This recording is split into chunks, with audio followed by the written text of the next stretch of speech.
જય શ્રી રામ બધા ભક્તોને। જો તમારા જીવનમાં તમારા હૃદયમાં જો નીતિ સાચી હશે ને તો તમને ઉપરવાળો ઈ પણ તમને એક સૂચના આપશે કે આ માણસ પાપી છે કે આ માણસ સારો છે। તમને ઓટોમેટિક ખબર પડી જાય, ડાચા પણ ખબર પડી જાય કે આ વ્યક્તિ ગુનો છે અને ખરાબ પાપ કરે છે।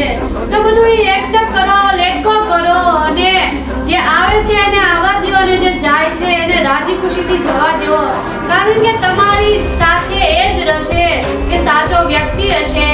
કામ, ક્રોધ, મોહ, લાલચ આ બધું મૂકો અને ભગવાનનું નામ જપ કરો। સમય વયો જાય છે, દિવસે ને દિવસે આપણી ઉંમર પણ વધતી જાય છે, એટલા માટે મિત્રો ધર્મના માર્ગે ચાલો, સતત ને સતત નામ જપ કરો। એનાથી ને તમારી જિંદગી બદલી જશે, સાચી દિશાનો માર્ગ મળશે અને ભગવાન તમારામાં સારા વિચાર નાખશે। આ ખુદનો અનુભવ બોલે છે, એટલા માટે